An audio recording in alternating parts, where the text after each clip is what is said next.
Hey everybody, this is Nate from Shape of the Sun, and today I'm going to be showing you what one of my recording sessions looks like in the program that I use, which is called Cubase, for recording my music. The song I'm going to be showing you is Shake and Move, and I'm just going to break down the different tracks that I recorded and what kind of effects I use and processing and stuff like that. So let's get started. So this song starts with just guitar and vocal, and the guitar sounds like this. And I recorded this with an Epiphone Les Paul, and it's directly plugged into Saffire Pro 40 interface, which is made by Focusrite, and I used a virtual amp, which is called VST Amp Rack from Cubase, which if I take that off, if I take all the effects off, that's what the guitar sounds like. That's just direct in with no effects or anything. And I'll turn on the amp simulator. Does that, and then I also use a plugin from Waves called Kramer Tape, which I happen to use on quite a lot of my stuff. I just like the kind of tape saturation that it gives stuff, and I also use it for my delay. So it has delay settings right here, which I have cranked up pretty high, 40%. You can kind of hear that guitar trail off with a delay there. So that's pretty much all I have on the guitar. A little bit of EQ, a high-pass filter at about 100 hertz. And let's check out the vocal real quick, which is the only other thing going on at this part of the song. And she moves, so that's the lead vocal. Let's mute the guitar for a second. She will break. So I'll turn off all the processing. Down your will, no mistake. Guts will spill. So there you can hear just the dry vocal. Now she resonates in Oops, we weren't supposed to get that far yet. There's the backup vocals, but let's go back. She shakes, and I recorded these vocals with Audio Technica like AT4040 large diaphragm condenser mic, which I think does a pretty good job on vocals. So I use a couple of compressors. I use a CLA 76 and a CLA 2A, which there's the 76. I like to stack two compressors. Compressor just kind of evens out the vocal, gives it a little bit of character. So here's what it sounds like with those. Well, she shakes, and then I also use and she moves Kramer Tape like again for the delay feedback. Thing to prove, she will break, and a de-esser down your will, which helps tame those S sounds and T sounds. Guts will spill. So there's the vocal. So there's the vocal with the guitar. The girl that you found, well, she shakes. All right, let's get to the drums. So the drums come in. Here's the drum folder. I have a kick track, a snare track, two overheads, a room mic, and a mic on each tom. So I have one rack tom or high tom and one floor tom. Right there, it's just the floor tom pretty much. And then all the drums come in together. Let's go forward a little bit. On the kick, I use a compressor. Snare, I use a gate and a compressor. The overheads, we solo those.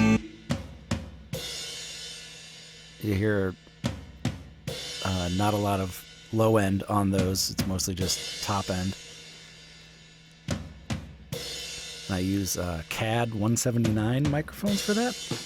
Just a little bit of EQ, high pass filter pretty much. The room mic just has some EQ. think I had the room mic out in front of the drums, probably about 6 to 8 feet. A couple feet off the ground, probably about 3 or 4 feet off the ground. And I have all the drums grouped to a group track in Cubase. On that group track, I have some effects. I have Kramer tape again, a little bit of EQ. I took out some 400. 400 hertz tends to have a real boxy kind of sound, especially on drums, so I take some of that out. And I also am sending the drum group track to a reverb, and the reverb that I use is Reverence, which is made by Steinberg. I think it actually came with Cubase, but it has a lot of good preset reverbs in there that you can kind of mess with a little bit and make your own. The one I'm using is called Large Ambience Room.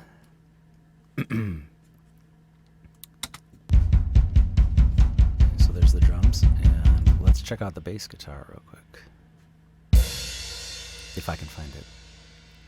You see I have a lot of tracks here. Okay, so here's the bass.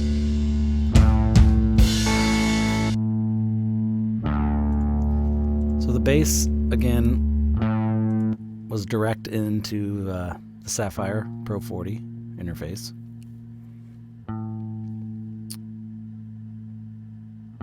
So pretty kind of basic sounding there. I usually like to put a little bit of distortion or grit on my bass, so again, I use the Kramer tape for that. So you can hear the little bit of distortion that it gives when I crank up the tape saturation on the Kramer master tape plugin. Has a compressor and a little EQ.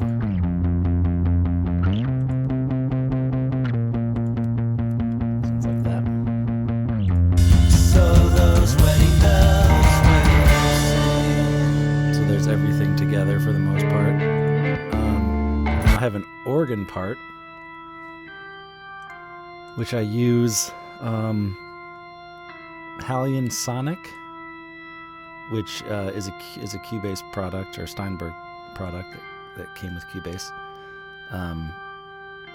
I use a MIDI controller to play these very simple organ parts. Just adds a little bit of texture to the song, I think. So that's what that sounds like. There's more of the organ a little bit later on. And let's see what else we have for vocals here. Corners of your mind, and she wants a diamond ring. Now she resonates in time. So there's a few more vocal parts here. In the corners of your mind, and she wants a diamond ring. Let's see, 1, 2, 3. So those wedding bells will sing. She's a lovely girl when she's in your bed. It's another world. And I have a lot of delay on that vocal. Kramer tape again. Sending it to the reverb, which is that large ambience. If you've ever heard the song, I don't know if you noticed those little noises there. I don't know what I was doing there, but that's what happened.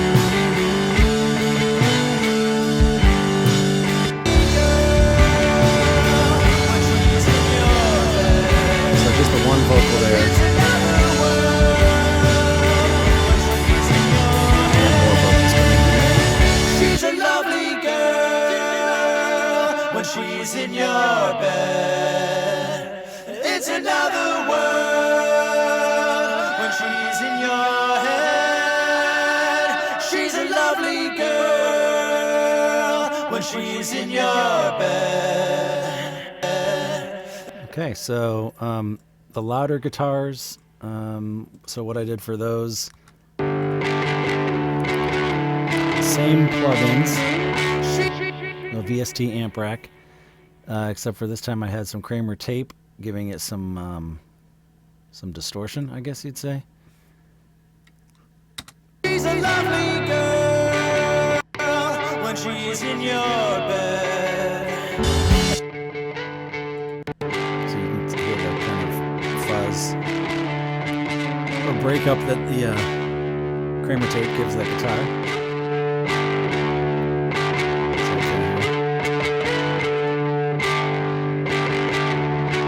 Crank the gain here as well on the plugin, the amp plugin.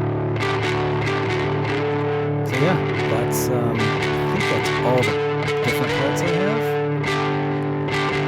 There's another bass guitar that comes in here also,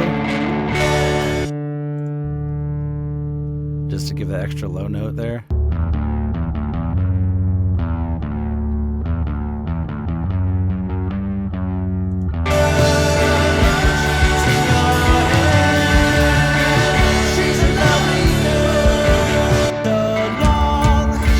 Tambourine as well. Just has a little reverb. Pretty simple there.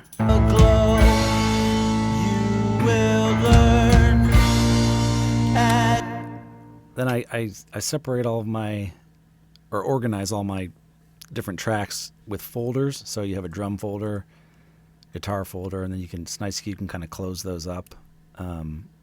I did use some automation as far as the volume goes, like riding the volume up and down in different parts for the vocals, sometimes for the cymbals as well, or the overheads.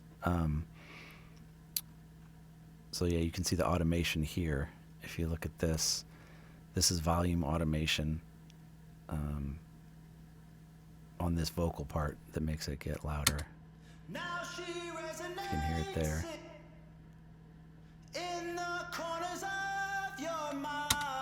So that's that. And that's about it. So just to hear everything together real quick. With a glow she's got when she's in your